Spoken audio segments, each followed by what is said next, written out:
जय हिंद दोस्तों, कैसे हैं आप सब लोग। उम्मीद करता हूँ सभी मस्त होंगे, अपने कार में व्यस्त होंगे। स्वागत है सभी का बीएड एंट्रेंस 2026 के एग्जाम में राजन करने वाले हैं जीके जीएस के मोस्ट इंपॉर्टेंट क्वेश्चन, जो कि यह क्लास 250 क्वेश्चन का यह क्लास रहने वाला है।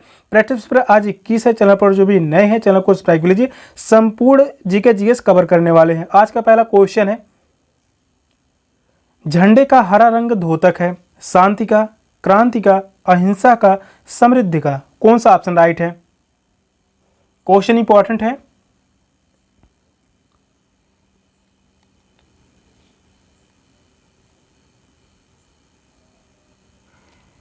झंडे का हरा रंग द्योतक है, समृद्धि का। फोर्थ ऑप्शन करेक्ट है, समृद्धि का। झंडे का हरा रंग समृद्धि का प्रतीक है। सफेद रंग शांति का प्रतीक है। शांति का प्रतीक सफेद रंग है। सफेद रंग शांति का प्रतीक है। वही बात कर लें केसरिया रंग। केसरिया रंग, केसरिया रंग बलिदान का प्रतीक है।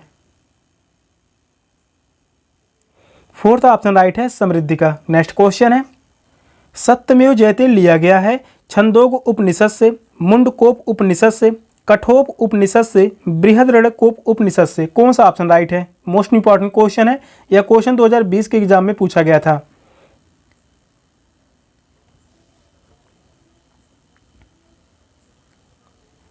सत्यमेव जयते लिया गया है मुंडकोप उपनिषद से। सेकंड ऑप्शन करेक्ट है, मुंडकोप उपनिषद से। सत्यमेव जयते मुंडकोप उपनिषद से लिया गया है। छंदोग्य उपनिषद ने आत्मा तथा परमात्मा के संदर्भ का वर्णन किया है। छंदोग्य उपनिषद में आत्मा तथा परमात्मा का वर्णन, आत्मा तथा परमात्मा का वर्णन। कठोप उपनिषद में यम नचकेता की कहानी का वर्णन,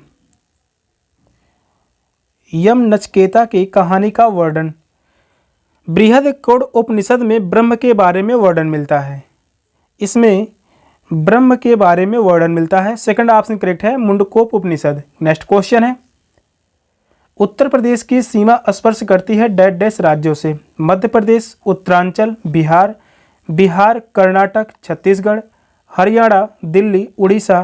फोर्थ ऑप्शन है राजस्थान, पंजाब, हरियाणा। कौन सा ऑप्शन राइट है?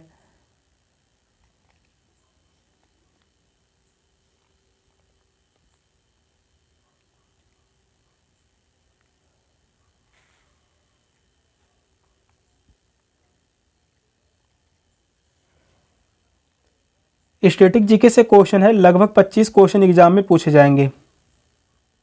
उत्तर प्रदेश की सीमा स्पर्श करती है कितने राज्यों से?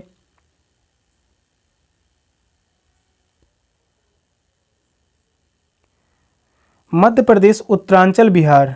फर्स्ट ऑप्शन करेक्ट है, मध्य प्रदेश, उत्तरांचल, बिहार। कर्नाटक से सीमा स्पर्श नहीं करती, और ना ही उड़ीसा से, और ना ही पंजाब राज्य से। फर्स्ट ऑप्शन करेक्ट होगा, मध्य प्रदेश, उत्तरांचल, बिहार। उत्तर प्रदेश की सीमा कुल 9 राज्यों से स्पर्श करती है। तो उत्तर प्रदेश की सीमा कुल 9 राज्यों से स्पर्श करती है।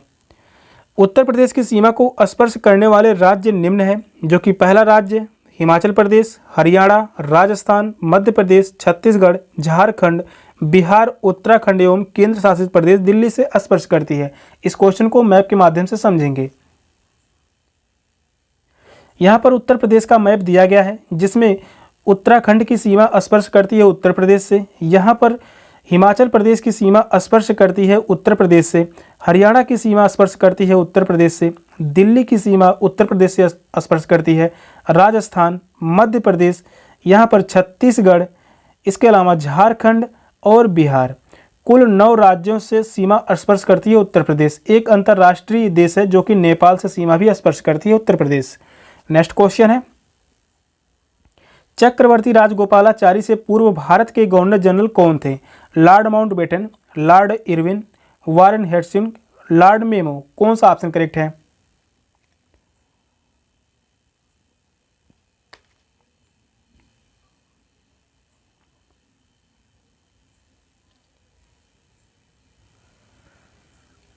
चक्रवर्ती राजगोपालाचारी से पूर्व भारत के गवर्नर जनरल कौन थे? यह भी क्वेश्चन एग्जाम में पूछा गया है। Lord Mountbatten. First option correct है, लॉर्ड माउंटबेटन। लॉर्ड माउंटबेटन स्वतंत्र भारत के पहले तथा चक्रवर्ती राजगोपालाचारी के पूर्व भारत के गवर्नर जनरल थे। वारेन हेस्टिंग बंगाल का प्रथम गवर्नर जनरल था। वारेन हेस्टिंग बंगाल का प्रथम गवर्नर जनरल, बंगाल का प्रथम governor general. First option correct है, लॉर्ड माउंटबेटन। नेक्स्ट क्वेश्चन है, फोर्थ स्टेट संबंधित है संसद से, सर्वोच्च न्यायालय से, प्रेस से, विधानसभा से। कौन सा ऑप्शन करेक्ट है?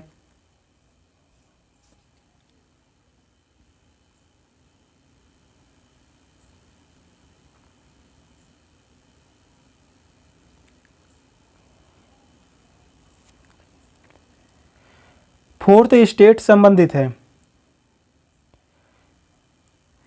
प्रेस से। थर्ड ऑप्शन करेक्ट है, प्रेस से संबंधित है फोर्थ स्टेट। फोर्थ स्टेट समाचार पत्रों से संबंधित है। वास्तव में समाचार पत्र लोकतंत्र के सशक्त प्रहरी हैं।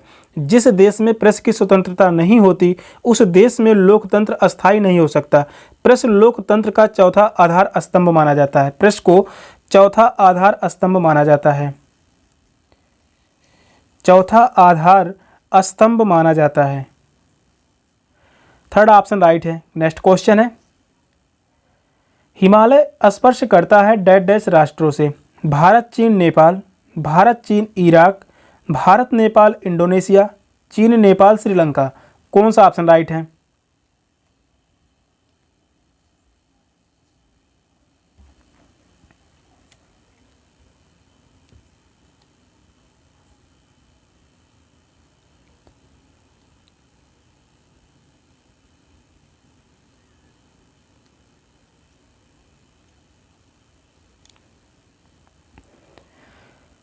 क्वेश्चन नंबर 6 का राइट आंसर क्या होगा? हिमालय स्पर्श करता है, कितने राष्ट्रों से स्पर्श करता है? भारत, चीन, नेपाल। फर्स्ट ऑप्शन राइट है, भारत, चीन, नेपाल से हिमालय स्पर्श करता है। यहाँ पर इराक गलत होगा, इंडोनेशिया गलत है, श्रीलंका गलत होगा। फर्स्ट ऑप्शन राइट है। हिमालय पर्वत भारत, चीन, नेपाल, पाकिस्तान आदि देशों को स्पर्श करता है। हिमालय पर्वत की सबसे ऊंची चोटी एवरेस्ट। हिमालय पर्वत की सबसे ऊंची चोटी एवरेस्ट है, एवरेस्ट। इसकी कुल ऊंचाई 8,850 मीटर, 8,850 मीटर है। फर्स्ट ऑप्शन राइट है। नेक्स्ट क्वेश्चन है, कौन सी नदी मुहाने पर डेल्टा नहीं बनाती है? गंगा, ब्रह्मपुत्र, नर्मदा, कावेरी। कौन सा ऑप्शन राइट है?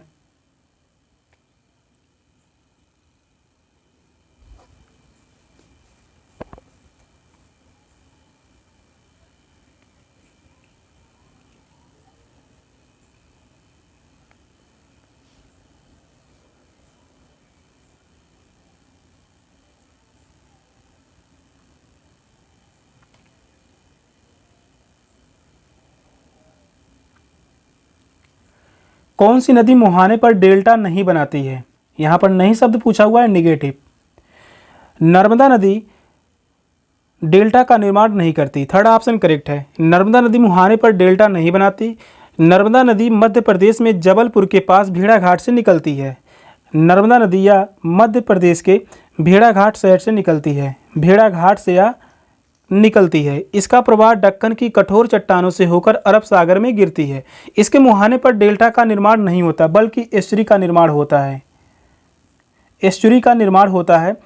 नर्मदा और ताप्ती, नर्मदा और ताप्ती इन दोनों नदी डेल्टा का निर्माण नहीं करती बल्कि एस्चुरी का निर्माण करती हैं और दोनों ही नदियाँ पूर्व से पश्चिम की तरफ प्रभावित होती हैं। दोनों ही नदियाँ पूर्व से पश्चिम की तरफ प्रभावित होती हैं, जबकि गंगा ब्रह्मपुत्र के मुहाने पर डेल्टा का निर्माण होता है। गंगा, ब्रह्मपुत्र, कावेरी इन तीनों नदियों के मुहाने पर डेल्टा का निर्माण होता है। थर्ड ऑप्शन करेक्ट है, नर्मदा। नेक्स्ट क्वेश्चन है, सिंधु सभ्यता कालीन लोगों का मुख्य भोजन है? गेहूं, बाजरा, मक्का, अरहर। कौन सा ऑप्शन राइट है?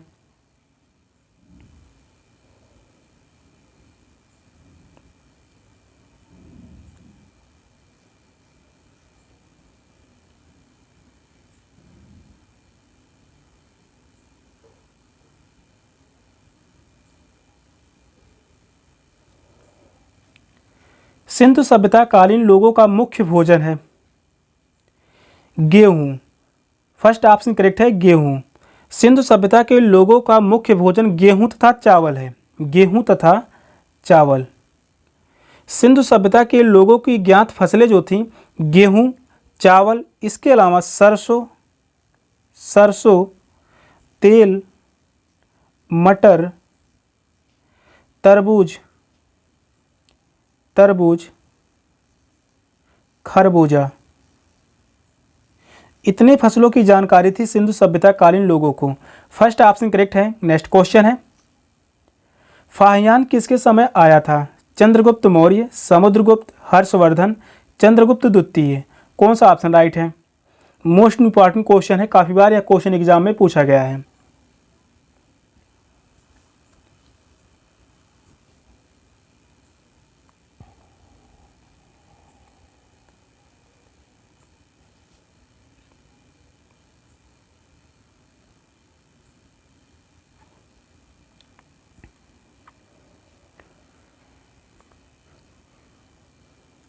फाहियान किसके समय आया था? फाहियान किसके समय आया? चंद्रगुप्त द्वितीय के समय। फोर्थ ऑप्शन करेक्ट है, चंद्रगुप्त द्वितीय। फाहियान चंद्रगुप्त द्वितीय के शासनकाल में आया था। फाहियान ने कहा मध्य देश की जनता सबसे सुखी और समृद्ध थी। यह चीन का बौद्ध यात्री है। फाहियान यह चीन का बौद्ध यात्री था। चीन का बौद्ध यात्री। इसने भारत में प्रवेश किया था 399 ईस्वी में। 399 ईस्वी में बौद्ध धर्म स्थल के भ्रमण के लिए भारत आया। फोर्थ ऑप्शन करेक्ट है, चंद्रगुप्त द्वितीय। नेक्स्ट क्वेश्चन है, महास्नानागार कहाँ से मिला है? हड़प्पा, लोथल, मोहनजोदड़ो, कालीबंगा। कौन सा ऑप्शन राइट है?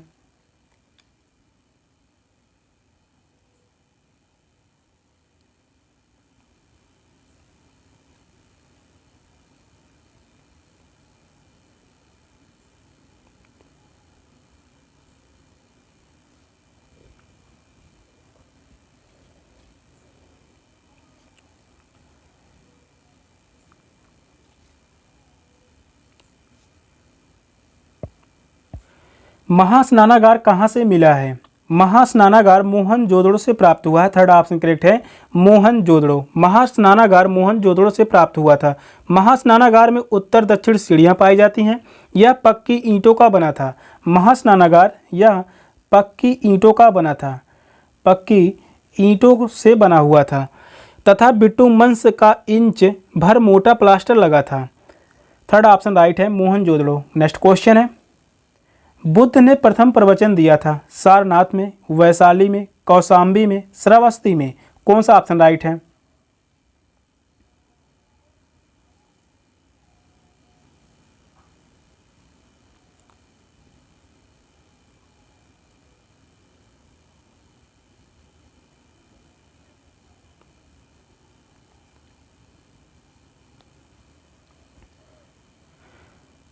बुद्ध ने प्रथम प्रवचन दिया था। बुद्ध ने प्रथम प्रवचन सारनाथ में दिया था। फर्स्ट ऑप्शन करेक्ट है, सारनाथ।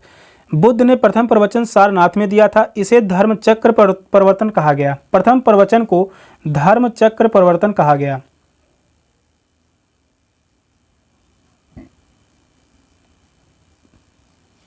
प्रथम प्रवचन को धर्म चक्र प्रवर्तन के नाम से जाना गया, इसलिए सारनाथ को बौद्ध धर्म का उदय स्थल कहा जाता है। फर्स्ट ऑप्शन राइट है। नेक्स्ट क्वेश्चन है, केंद्र को अधिकतम राजस्व प्राप्त होता है आयकर से, उत्पाद शुल्क से, सीमा शुल्क से, निगम कर से।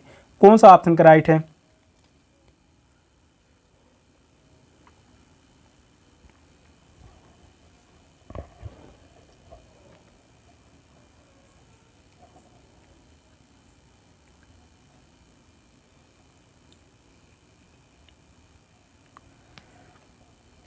क्वेश्चन नंबर 12 का राइट आंसर क्या होगा? केंद्र को अधिकतम राजस्व प्राप्त होता है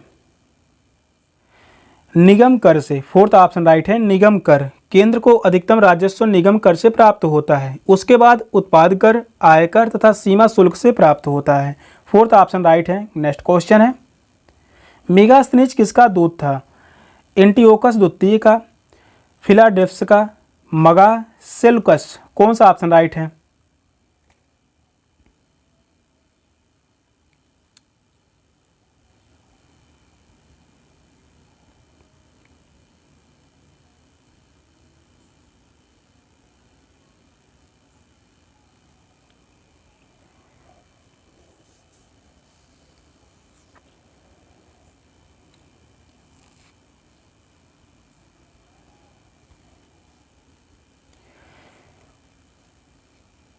मेगास्थनीज किसका दूत था?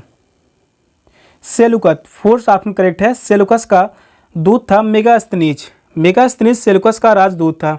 यह चंद्रगुप्त मौर्य के दरबार में नियुक्त हुआ था। मेगास्थनीज चंद्रगुप्त मौर्य के दरबार में नियुक्त हुआ था। चंद्रगुप्त मौर्य के दरबार में नियुक्त हुआ था। इसकी फेमस पुस्तक है, काफी बार एग्जाम में पूछा गया है, इंडिका। इसने इंडिका नामक पुस्तक लिखी जिसमें मौर्य प्रशासन के बारे में वर्णन तथा उस समय सामाजिक स्थिति का उल्लेख मिलता है। फोर्थ ऑप्शन राइट है, सेलुकस। नेक्स्ट क्वेश्चन है, शिवाजी के प्रशासन में पेशवा का पद था विदेशी से संबंधित, धर्म से संबंधित, मुख्य समन्वयकर्ता, सेना से संबंधित। कौन सा ऑप्शन राइट है?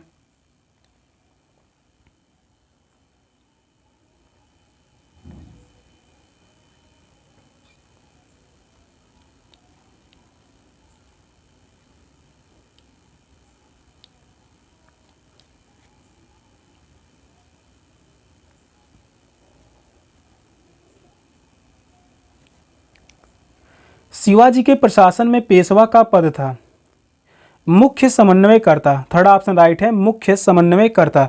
शिवाजी के प्रशासन में पेशवा का मुख्य पद समन्वयकर्ता था, जिसे हम उस समय प्रधानमंत्री या वजीर आजम की संज्ञा दी जाती थी। मुख्य समन्वयकर्ता को यानी पेशवा को प्रधानमंत्री की संज्ञा दी जाती थी या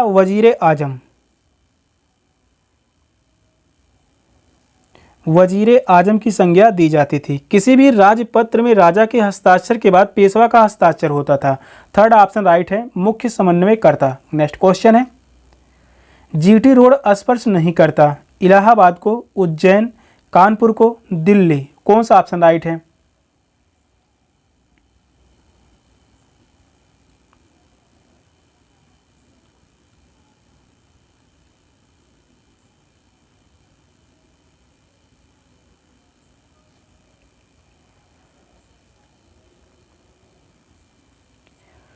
इंपॉर्टेंट क्वेश्चन है, या क्वेश्चन पूछा गया था बीएड एंट्रेंस के एग्जाम में 2024 में। जीटी रोड स्पर्श नहीं करता उज्जैन को। सेकंड ऑप्शन करेक्ट है, उज्जैन को। जीटी रोड शेरशाह सूरी द्वारा निर्माण किया गया था। जीटी रोड का निर्माण किसने किया था? शेरशाह सूरी ने। शेरशाह सूरी के द्वारा जीटी रोड का निर्माण करवाया गया। यह कलकत्ता से होकर पटना, इलाहाबाद, आगरा, दिल्ली होते हुए पाकिस्तान में पेशावर तक जाती है। उज्जैन में जीटी रोड का निर्माण नहीं हुआ है। सेकंड ऑप्शन करेक्ट है। नेक्स्ट क्वेश्चन है, पृथ्वी की संरचना में रासायनिक लौह तत्व यानी आयरन की कितनी मात्रा होती है? लगभग 20% से 22%, लगभग 25 से 27%, लगभग 40 से 42%, लगभग 32 से 35%। कौन सा ऑप्शन राइट है?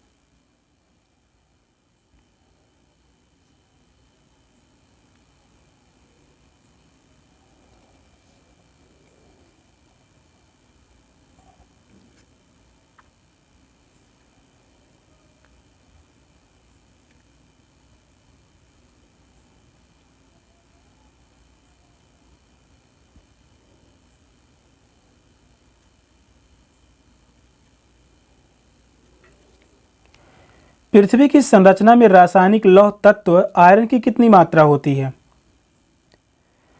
लगभग 32 से 35%। फोर्थ ऑप्शन करेक्ट है, लगभग 32 से 35%। पृथ्वी की संरचना में आयरन 32% होती है। और वहीं ऑक्सीजन की बात कर लें, ऑक्सीजन यानी O2 की बात कर लें, 30.17% पाई जाती है। सिलिकॉन की मात्रा होती है लगभग 15%। मैग्नीशियम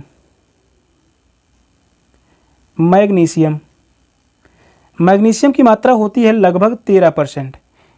और सल्फर की बात कर लें, यह भी एग्जाम में पूछा गया है, सल्फर पाया जाता है लगभग 2.9 पॉइंट। निकिल 1.8%। निकिल यह पाया जाता है 1.8%। एल्युमिनियम तथा शेष अन्य तत्व पाए जाते हैं। फोर्थ ऑप्शन करेक्ट है, आयरन की मात्रा लगभग 32 से 35%। नेक्स्ट क्वेश्चन है, किसका मकबरा देश के बाहर है? जहांगीर, अकबर, शाहजहां, औरंगजेब। कौन सा ऑप्शन राइट है?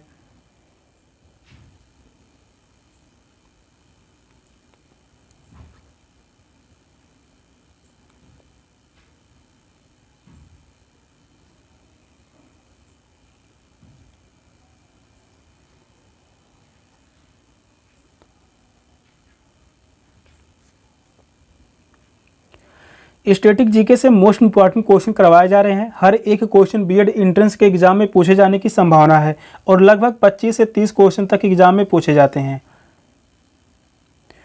किसका मकबरा देश के बाहर है? जहांगीर। फर्स्ट ऑप्शन करेक्ट है, जहांगीर का मकबरा देश के बाहर है। जहांगीर का मकबरा पाकिस्तान के लाहौर में स्थित है। जहांगीर का मकबरा पाकिस्तान के लाहौर में स्थित है। अकबर का मकबरा आगरा के निकट सिकंदराबाद में है।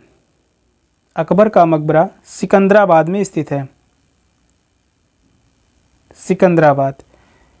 शाहजहां का मकबरा आगरा में स्थित है। शाहजहां का मकबरा आगरा में स्थित है। औरंगजेब का मकबरा औरंगाबाद में स्थित है। औरंगाबाद। फर्स्ट ऑप्शन करेक्ट है, जहांगीर। नेक्स्ट क्वेश्चन है, तख्ते ताउस किसके शासनकाल में बना था? जहांगीर के शासनकाल में, अकबर के शासनकाल में, शाहजहां के शासनकाल में, औरंगजेब के शासनकाल में। कौन सा ऑप्शन राइट है?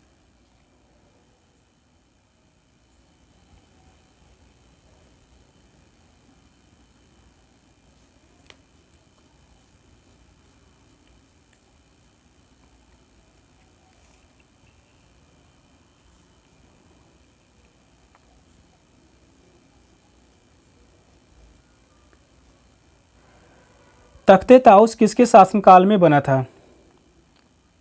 शाहजहां के शासनकाल में। थर्ड ऑप्शन करेक्ट है, शाहजहां के शासनकाल में। तख्ते ताउस का निर्माण मुगल सम्राट शाहजहां ने करवाया था। इसका मुख्य कारीगर बेबादल था। अफगानी आक्रमणकारी नादिर शाह इसे अपने देश पर्सिया उठा ले गया था। नादिर शाह।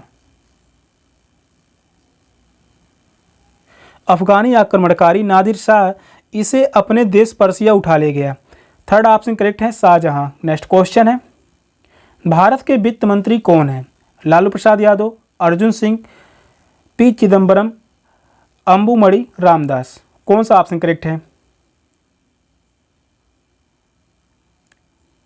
यहां पर जो है क्वेश्चन मिस प्रिंटिंग है, उसके लिए माफी चाहूंगा।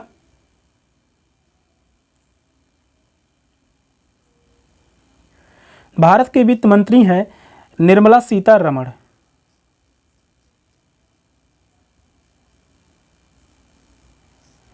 नेक्स्ट क्वेश्चन है, शक संवत प्रारंभ हुआ 78 ईस्वी, 319 ईस्वी, 57 ईसा पूर्व, 606 ईस्वी। कौन सा ऑप्शन राइट है?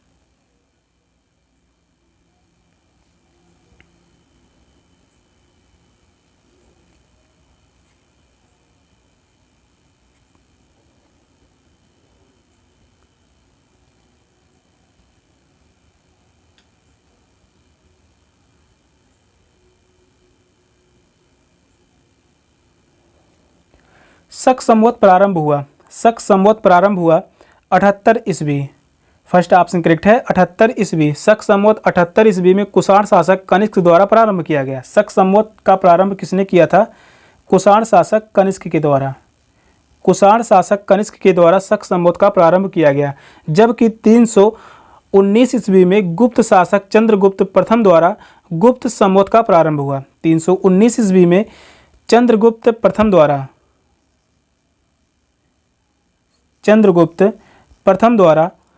गुप्त संवत प्रारंभ किया गया। गुप्त संवत का प्रारंभ किया गया। विक्रम संवत का प्रारंभ 57 ईसा पूर्व और यह विक्रमादित्य ने प्रारंभ किया था। विक्रमादित्य। विक्रम संवत 57 ईसा पूर्व में विक्रम संवत प्रारंभ हुआ। विक्रम संवत, ये सभी एग्जाम में पूछे जाएंगे। विक्रम संवत का प्रारंभ 57 ईसा पूर्व में किसने शुरू किया था? विक्रमादित्य ने। वर्धन संवत 606 ईस्वी में प्रारंभ किया गया। 606 में वर्धन संवत प्रारंभ हुआ। फर्स्ट ऑप्शन करेक्ट है, 78 ईस्वी। नेक्स्ट क्वेश्चन है, झंडा समिति का अध्यक्ष कौन था? राजेंद्र प्रसाद, जेबी कृपलानी, BR अम्बेडकर, जयप्रकाश नारायण। कौन सा ऑप्शन करेक्ट है?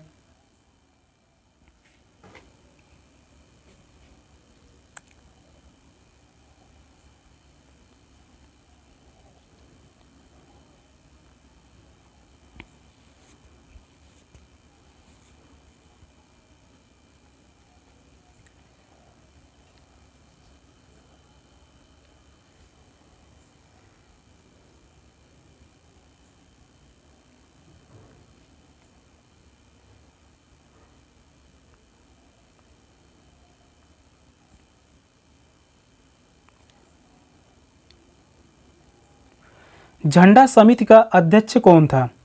जेबी कृपलानी। सेकंड ऑप्शन करेक्ट है, जेबी कृपलानी। झंडा समिति के अध्यक्ष जेबी कृपलानी थे। डॉक्टर राजेंद्र प्रसाद ये संविधान सभा के अस्थायी अध्यक्ष थे। संविधान सभा के अस्थायी अध्यक्ष थे। डॉक्टर भीमराव अंबेडकर या प्रारूप समिति के अध्यक्ष थे। प्रारूप समिति के अध्यक्ष कौन थे? डॉक्टर भीमराव अंबेडकर। काफ़ी बार एग्जाम में यह क्वेश्चन पूछा गया है, इस क्वेश्चन को याद रखिए, पूछे जाने की संभावना है। सेकंड ऑप्शन करेक्ट है, जेबी कृपलानी जो कि झंडा समिति के अध्यक्ष थे। नेक्स्ट क्वेश्चन है, त्रिरत्न किससे संबंधित है? जैन धर्म से, बौद्ध धर्म से, हिंदू धर्म से, पारसी धर्म से। कौन सा ऑप्शन राइट है?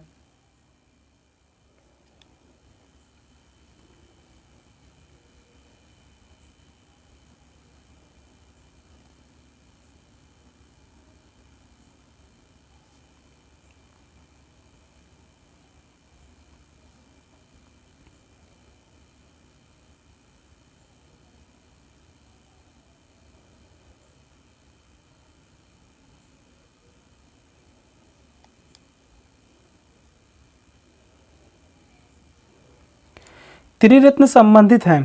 त्रिरत्न किससे संबंधित है? जैन धर्म से संबंधित है। फर्स्ट ऑप्शन करेक्ट है, जैन धर्म से संबंधित है त्रिरत्न। त्रिरत्न जैन धर्म से संबंधित है। त्रिरत्न है सम्यक दर्शन। त्रिरत्न कौन कौन से हैं? सम्यक दर्शन, सम्यक ज्ञान, सम्यक चरित्र। सम्यक चरित्र। त्रिरत्न है सम्यक दर्शन, सम्यक ज्ञान, सम्यक चरित्र। बौद्ध धर्म में त्रिपिटक है। बौद्ध धर्म में त्रिपिटक है। त्रिपिटक। त्रिपिटक का उल्लेख है सुत्त पिटक। सुत्त पिटक। दूसरा होगा विनय पिटक। विनय पिटक। तीसरा है अभिधम्म पिटक। अभिधम्म पिटक। सुत्त पिटक का संबंध जो है धर्म से है। विनय पिटक का संबंध नियम से है। अभिधम्म पिटक का संबंध दार्शनिक बातें से है। दार्शनिक बातें से है। फर्स्ट ऑप्शन राइट है, जैन धर्म। ये सभी आप सभी नोट कर लीजिए, एग्जाम में पूछा जाएगा। नेक्स्ट क्वेश्चन है, बुद्ध ने प्रवचन किस भाषा में दिया? प्राकृति, पाली, संस्कृति, अपभ्रंश। कौन सा ऑप्शन राइट है?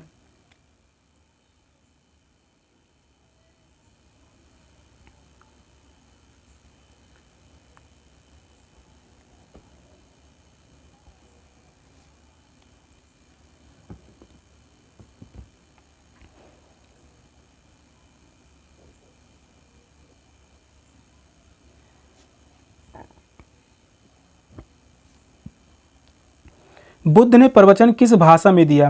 पाली भाषा। सेकंड ऑप्शन करेक्ट है, पाली भाषा में दिया। बुद्ध ने अपना प्रवचन पाली भाषा में दिया क्योंकि यह जन सामान्य की भाषा थी, जबकि उसके पहले अन्य हिंदू विचारकों ने अपने उपदेश संस्कृत भाषा में दिए। बौद्ध धर्म की उदार नीतियों के कारण इसका उस समय व्यापक प्रचार हुआ। सेकंड ऑप्शन करेक्ट है, पाली भाषा। नेक्स्ट क्वेश्चन है, कौन सी पुस्तक बौद्ध धर्म से संबंधित है? विनय पिटक, आचार्य रंगसूत्र, मेघदूत, पंचतंत्र। कौन सा ऑप्शन राइट है? मोस्ट इंपॉर्टेंट क्वेश्चन है, काफी बार एग्जाम में क्वेश्चन पूछा गया है।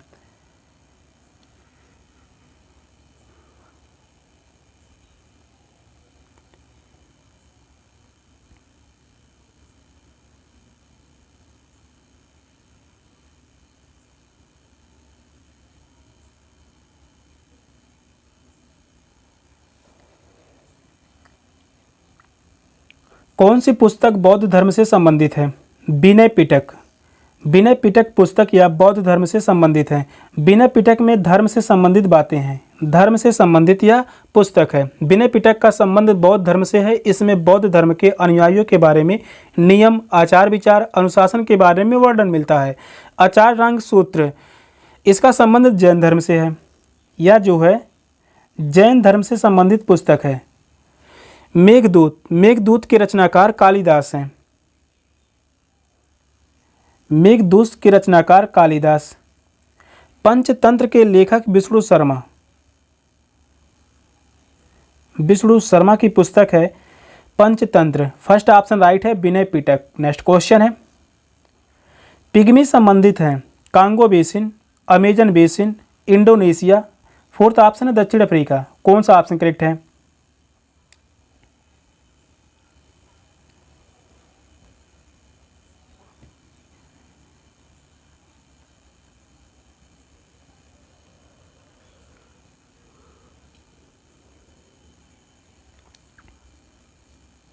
पिग्मी संबंधित हैं, पिग्मी संबंधित है कांगो बेसिन से। फर्स्ट ऑप्शन राइट है कांगो बेसिन।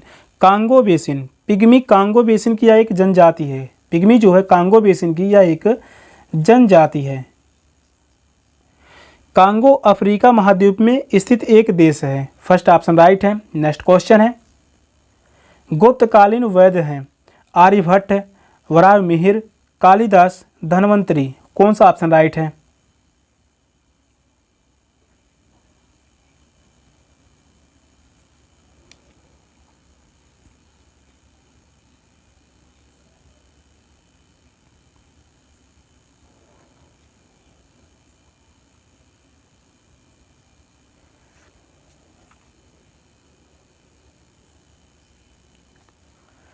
गुप्तकालीन वैद्य हैं धन्वंतरी। फोर्थ ऑप्शन करेक्ट है धन्वंतरी। धन्वंतरी गुप्तकालीन वैद्य हैं। कालिदास गुप्तकालीन महान साहित्यकार थे। कालिदास गुप्तकालीन महान साहित्यकार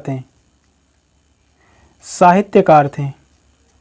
आर्यभट्ट वराहमिहिर ये दोनों व्यक्ति गणितज्ञ थे।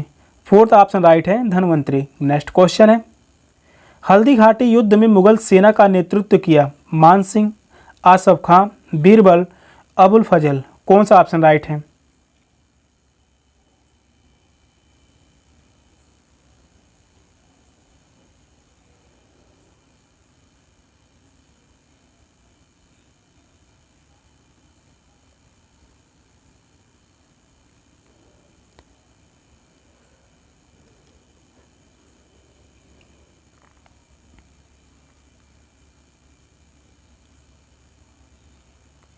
हल्दी घाटी युद्ध में मुगल सेना का नेतृत्व किसने किया? मान सिंह ने। फर्स्ट ऑप्शन करेक्ट है, मान सिंह ने हल्दी घाटी के युद्ध में मुगल सेना का नेतृत्व किया। हल्दी घाटी का युद्ध यह कब हुआ था? 1576 में। 1576 में हल्दी घाटी का युद्ध हुआ। किसके बीच यह युद्ध लड़ा गया था? मुगल सेना और राणा प्रताप के बीच। राणा प्रताप के बीच यह युद्ध लड़ा गया। हल्दी घाटी युद्ध में मुगल सेना का नेतृत्व मान सिंह ने किया। यह युद्ध 1576 ईस्वी में राणा प्रताप के विरुद्ध लड़ा गया, जिसमें मुगल सेना विजयी रही।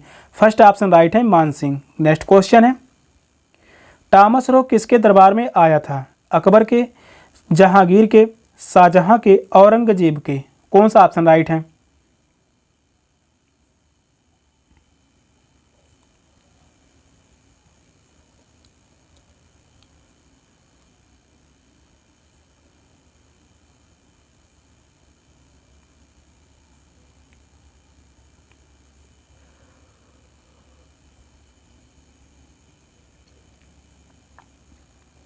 टॉमस रो किसके दरबार में आया था? टॉमस रो जहांगीर के शासनकाल में आया था। सेकंड ऑप्शन करेक्ट है, जहांगीर के दरबार में। ब्रिटिश राजदूत टॉमस रो मुगल बादशाह जहांगीर के शासनकाल में भारत आया था। यह राजदूत जहांगीर से भारत में व्यापारिक गतिविधियां शुरू करने की स्वीकृति प्राप्त करने के लिए भारत आया था, जिसमें वह सफल भी रहा। सेकंड ऑप्शन करेक्ट है जहांगीर। नेक्स्ट क्वेश्चन है, खानवा के युद्ध में राजपूतों का नेतृत्व किया राणा सांगा, राणा कुंभा, उदय सिंह, महाराणा प्रताप। कौन सा ऑप्शन करेक्ट है?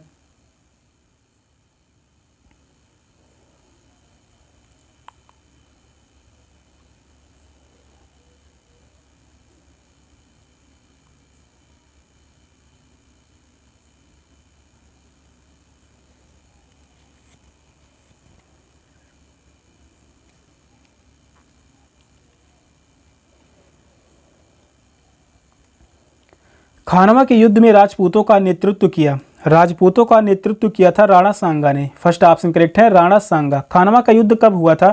खानवा का युद्ध हुआ था 1527 में। 1527 में खानवा का युद्ध हुआ राजपूत और मुगल सेना के बीच।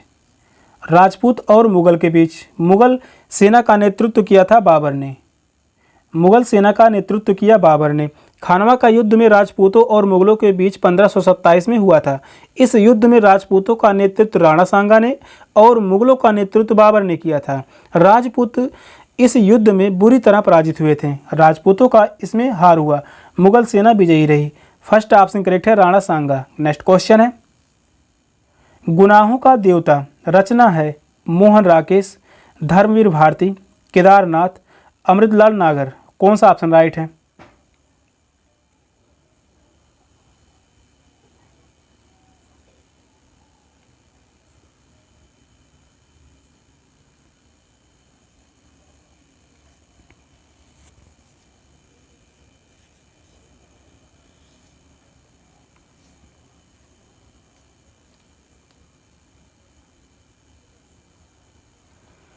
गुनाहों का देवता रचना है Dharamvir Bharati. Second option correct है, धर्मवीर भारती। गुनाहों का देवता धर्मवीर भारती का प्रसिद्ध उपन्यास है। गुनाहों का देवता यह एक उपन्यास है, धर्मवीर भारती का उपन्यास है। अमृतलाल नागर ने अमृत और विष की रचना की। अमृतलाल नागर ने अमृत और विष की रचना की। अमृत और विष की रचना की। सेकंड ऑप्शन करेक्ट है, धर्मवीर भारती। नेक्स्ट क्वेश्चन है, मेघदूत क्या है? महाकाव्य, खंड काव्य, नाटक, उपन्यास। कौन सा ऑप्शन राइट है?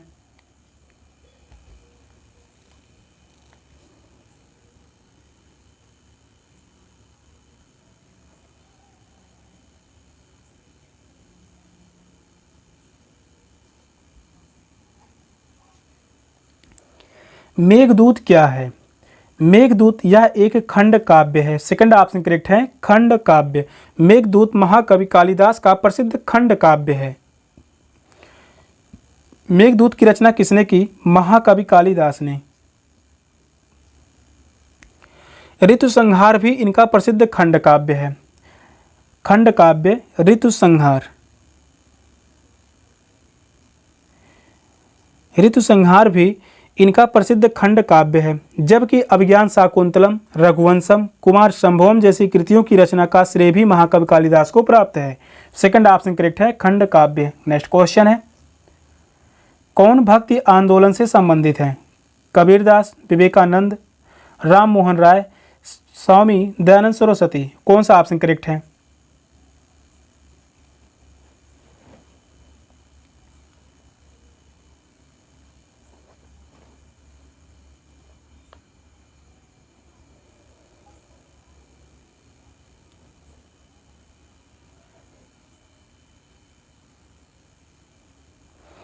कौन भक्ति आंदोलन से संबंधित है? भक्ति आंदोलन से संबंधित कवि हैं कबीरदास।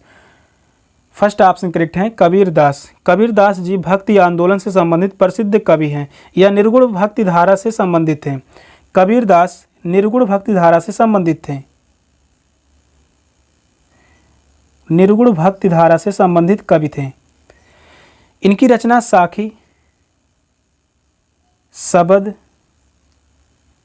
रामायणी। साखी, शबद, रामायणी, इन तीनों का संग्रह किया गया है बीजक में। बीजक यह रचना काफी बार एग्जाम में पूछा गया है। फर्स्ट ऑप्शन करेक्ट है, कबीर। नेक्स्ट क्वेश्चन है, स्याही के दाग को छुड़ाते हैं क्लोरोफार्म से, ऑक्जेलिक अम्ल से, सोडियम क्लोराइड से, सोडियम बेंजोएट से। कौन सा ऑप्शन राइट है?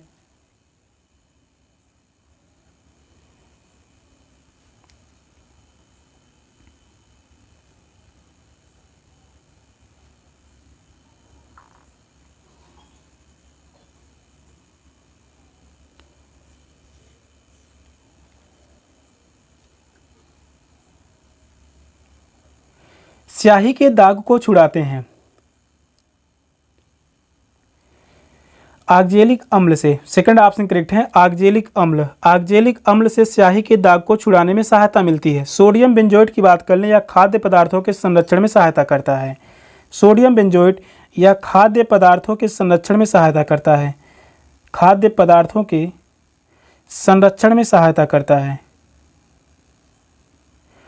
फर्स्ट सेकंड ऑप्शन करेक्ट होगा, ऑक्जेलिक अम्ल। नेक्स्ट क्वेश्चन है, बारदोली आंदोलन से संबंधित हैं सरदार पटेल, महात्मा गांधी, पंडित नेहरू, जयप्रकाश नारायण। कौन सा ऑप्शन करेक्ट है?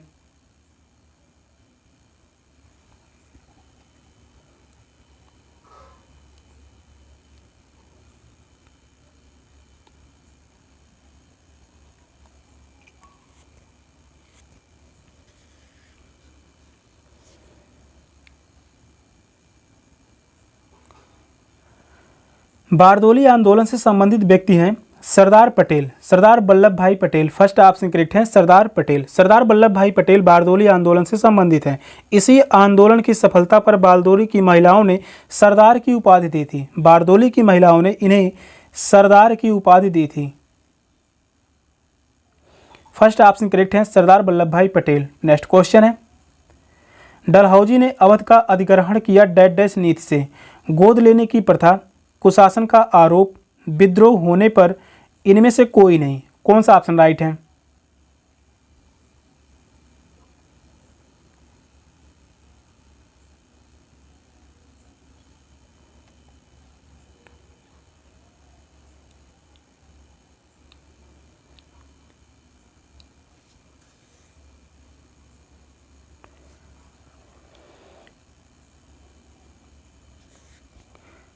डलहौजी ने अवध का अधिग्रहण किया डैश डैश नीति से, कुशासन का आरोप लगाकर। सेकंड ऑप्शन करेक्ट है, कुशासन का आरोप लगाकर।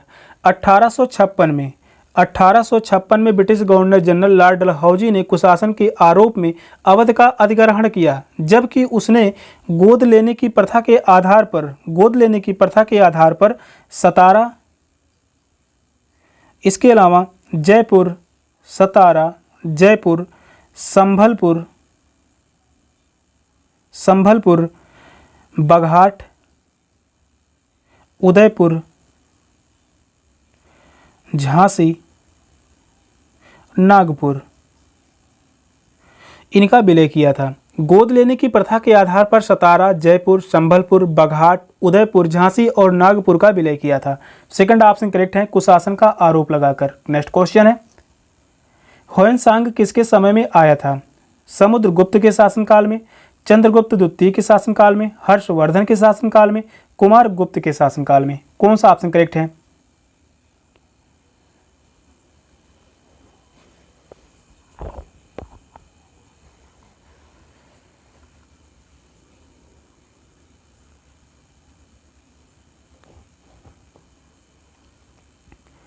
ह्वेनसांग किसके समय में आया था? ह्वेनसांग हर्षवर्धन के शासनकाल में आया। थर्ड ऑप्शन करेक्ट है, हर्षवर्धन। चीनी यात्री ह्वेनसांग हर्षवर्धन के शासनकाल में भारत आया। हर्षवर्धन ने ह्वेनसांग को बौद्ध महासंघ सम्मेलन का अध्यक्ष नियुक्त किया था। थर्ड ऑप्शन करेक्ट है, हर्षवर्धन। नेक्स्ट क्वेश्चन है, गणपति शिवाजी उत्सव का पुनर्जागरण किया बाल गंगाधर तिलक, दादा भाई नौरोजी, सुरेंद्रनाथ बनर्जी, एनी बेसेंट। कौन सा ऑप्शन राइट है?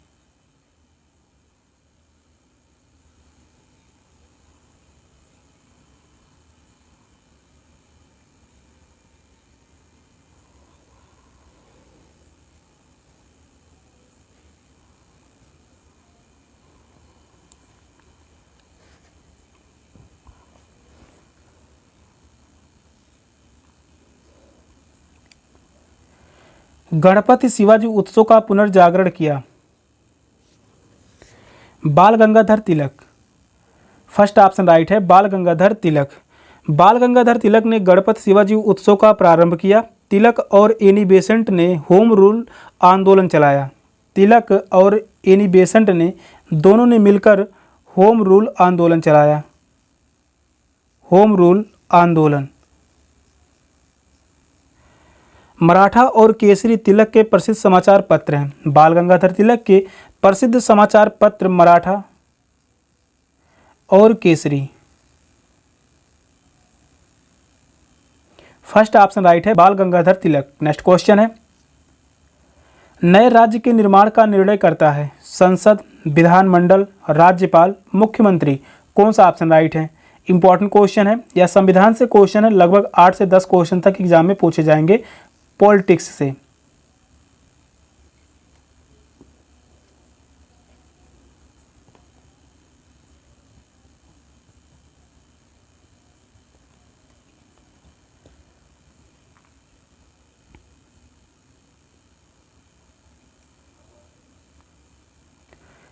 नए राज्य के निर्माण का निर्णय करता है? संसद। फर्स्ट ऑप्शन करेक्ट है, संसद। नए राज्य के निर्माण का निर्णय संसद करती है। किसी नए राज्य का गठन, दो या अधिक राज्यों को काटकर एक नए राज्य का गठन, किसी राज्य का नाम परिवर्तन का अधिकार संसद को प्राप्त है। फर्स्ट ऑप्शन राइट है, संसद। नेक्स्ट क्वेश्चन है, पहले भारतीय जिन्होंने ग्रैमी जीवन प्रयत्न उपाधि प्राप्त किया? AR रहमान, सत्यजीत रे, पंडित रविशंकर, अनुष्का शंकर। कौन सा ऑप्शन राइट है?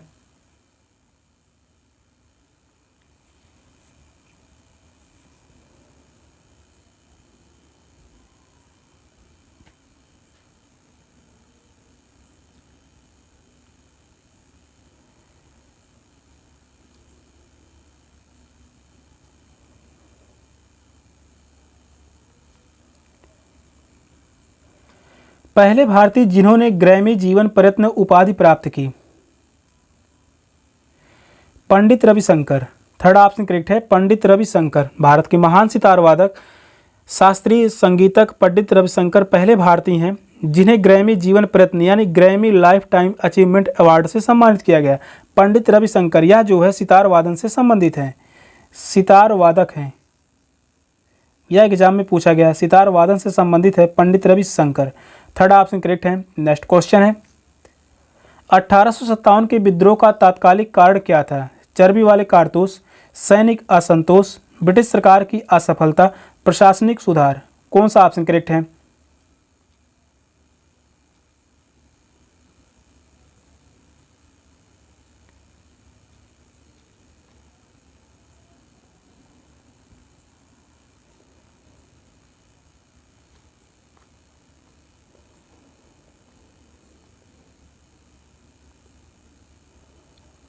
1857 के विद्रोह का तात्कालिक कारण क्या था? चर्बी वाले कारतूस। फर्स्ट ऑप्शन करेक्ट है, चर्बी वाले कारतूस। 1857 के विद्रोह का तात्कालिक कारण चर्बी वाले कारतूस का प्रयोग था। 1857 के विद्रोह का प्रतीक क्या था? एग्जाम में पूछा गया है प्रतीक, रोटी और कमल। फर्स्ट ऑप्शन राइट है। नेक्स्ट क्वेश्चन है, सती प्रथा का बहिष्कार किया गया था 1825 में, 1827 में, 1829 में, 1831 में। कौन सा ऑप्शन राइट है?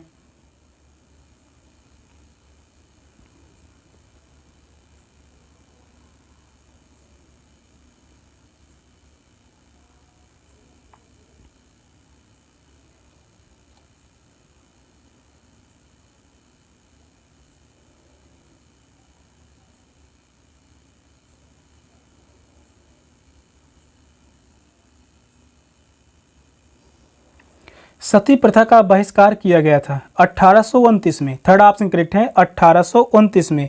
ब्रह्म समाज के संस्थापक राजा राम मोहन राय, राजा राम मोहन राय, राजा राम मोहन राय ब्रह्म समाज के संस्थापक थे, ब्रह्म समाज के संस्थापक।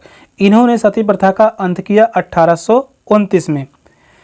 थर्ड ऑप्शन राइट है। नेक्स्ट क्वेश्चन है, राजा राम मोहन राय ने ब्रह्म समाज की स्थापना कब की? 1728 ईस्वी में, 1828 ईस्वी में, 1900 ईस्वी में, 1889 ईस्वी में। कौन सा ऑप्शन करेक्ट है?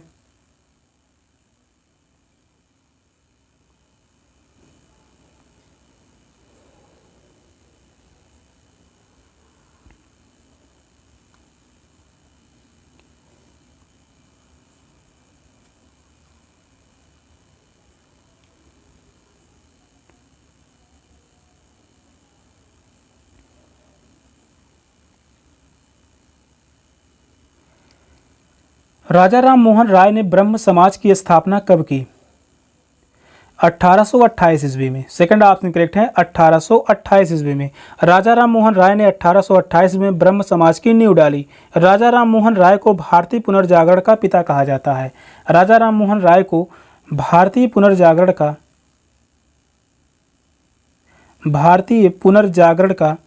पिता कहा जाता है। 1829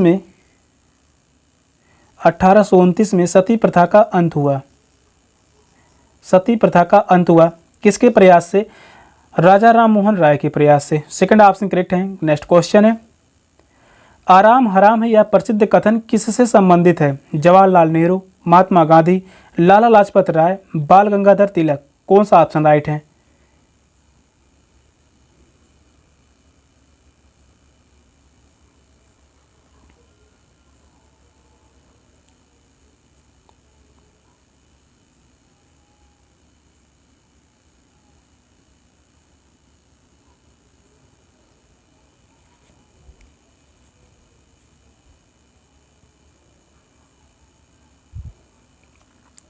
आराम हराम है यह प्रसिद्ध कथन किससे संबंधित है? यह संबंधित है पंडित जवाहरलाल नेहरू से। फर्स्ट ऑप्शन करेक्ट है, पंडित जवाहरलाल नेहरू। महात्मा गांधी का नारा था करो या मरो का नारा। करो या मरो का नारा किसने दिया?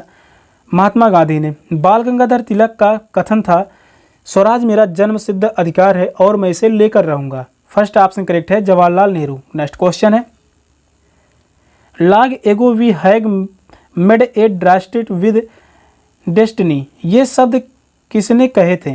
1847 में भारत की स्वतंत्रता के अवसर पर पंडित जवाहरलाल नेहरू ने। स्वतंत्रता दिवस की प्रथम वर्षगांठ पर पंडित जवाहरलाल नेहरू। डॉक्टर राजेंद्र प्रसाद प्रथम स्वतंत्रता दिवस पर। फोर्थ ऑप्शन करें 26 जनवरी 1950 की सुबह में पंडित जवाहरलाल नेहरू ने। कौन सा ऑप्शन करेक्ट है?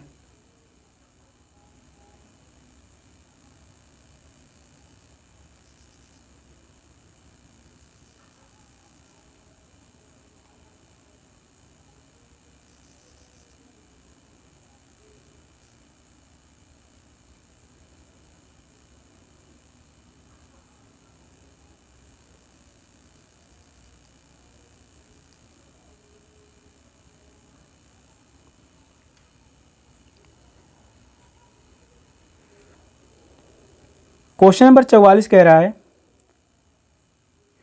Long ago we have made a tryst with destiny ये शब्द किसने कहे थे? 1947 में भारत की स्वतंत्रता के अवसर पर पंडित जवाहरलाल नेहरू ने। फर्स्ट ऑप्शन करेक्ट है, 1947 में स्वतंत्रता दिवस के अवसर पर पंडित जवाहरलाल नेहरू ने अपना प्रसिद्ध व्याख्यान ट्राइस्ट विद डेस्टिनी नियम के साथ दिया था। फर्स्ट ऑप्शन राइट है। नेक्स्ट क्वेश्चन है, डिवाइन लाइफ के लेखक कौन है? राजा राम मोहन राय, रामकृष्ण परमहंस, शिवानंद, शिवाजी गणेशन। कौन सा ऑप्शन करेक्ट है?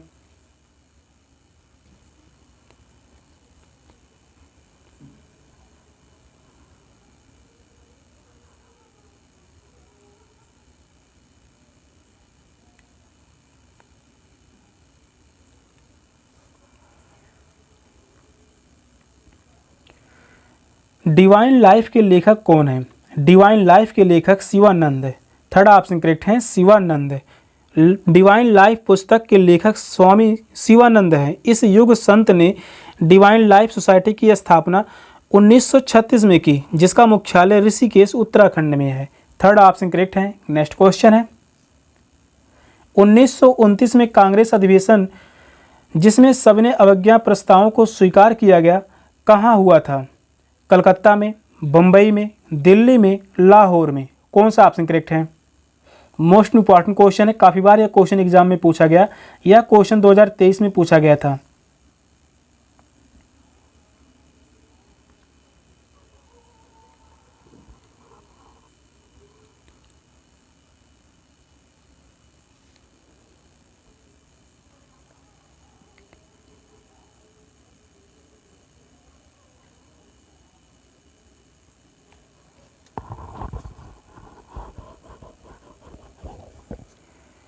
1929 ईस्वी में कांग्रेस अधिवेशन जिसमें सविनय अवज्ञा प्रस्तावों को स्वीकार किया गया कहाँ हुआ था? यह हुआ था लाहौर में। फोर्थ ऑप्शन करेक्ट है, लाहौर में। 1929 में कांग्रेस का अधिवेशन लाहौर में हुआ। इसके अध्यक्ष पंडित जवाहरलाल नेहरू थे। इसमें सविनय अवज्ञा के प्रस्तावों को स्वीकार किया गया था। इस अधिवेशन में पूर्ण स्वाधीनता का लक्ष्य भी पारित किया गया। पूर्ण स्वराज का मांग किया गया। पूर्ण स्वराज। फोर्थ ऑप्शन करेक्ट है, लाहौर में। नेक्स्ट क्वेश्चन है, भारत में सचिव के पद किसके द्वारा निर्मित किया गया था? मार्ले मिंटो सुधार 1908, भारत सरकार अधिनियम 1858, भारतीय परिषद अधिनियम 1861, मॉन्टेगू चेम्सफोर्ड सुधार। कौन सा ऑप्शन करेक्ट है?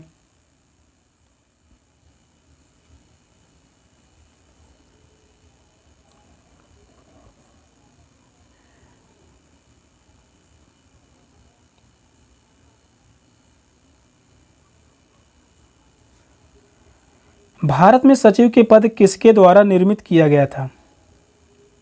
भारत सरकार अधिनियम 1858। सेकंड ऑप्शन करेक्ट है, भारत सरकार अधिनियम 1858। 1858 ईस्वी के भारत सरकार अधिनियम द्वारा भारतीय प्रशासन का नियंत्रण कंपनी से छीनकर ब्रिटिश क्राउन को सौंप दिया गया। इस अधिनियम के तहत एक भारतीय राज्य सचिव का प्रावधान किया गया और उसकी सहायता के लिए एक 15 सदस्यों की भारतीय परिषद स्थापित की गई। सेकंड ऑप्शन करेक्ट है। नेक्स्ट क्वेश्चन है, नरम दलीय राष्ट्रवादी आंदोलन की मांग की थी? स्वराज की मांग, स्वदेशी तथा बहिष्कार, न्यायपालिका का कार्यपालिका से पृथक्करण, राष्ट्रीय शिक्षा के प्रसार की मांग। कौन सा ऑप्शन राइट है?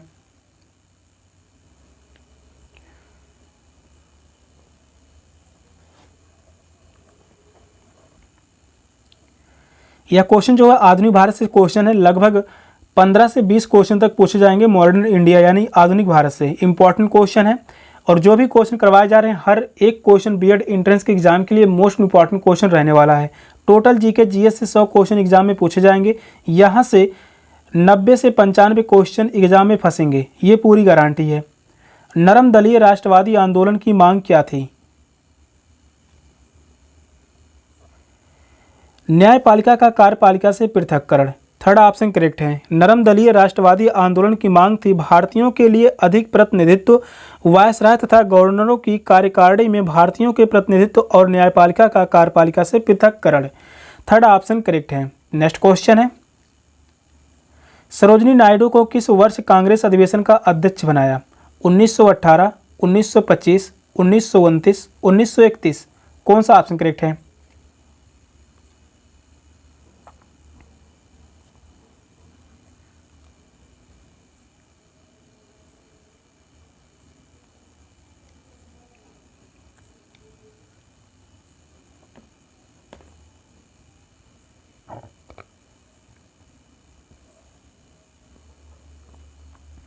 सरोजिनी नायडू को किस वर्ष कांग्रेस अधिवेशन का अध्यक्ष बनाया?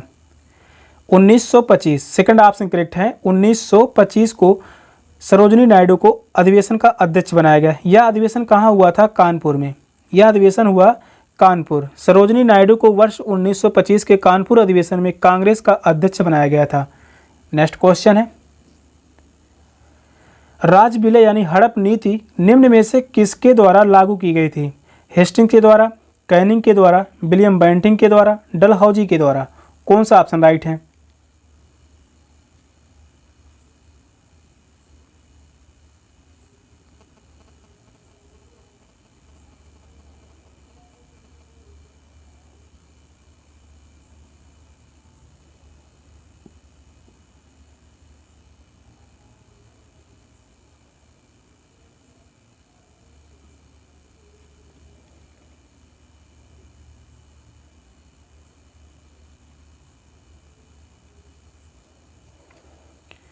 राज्य विलय यानी हड़प नीति निम्न में से किसके द्वारा लागू की गई थी?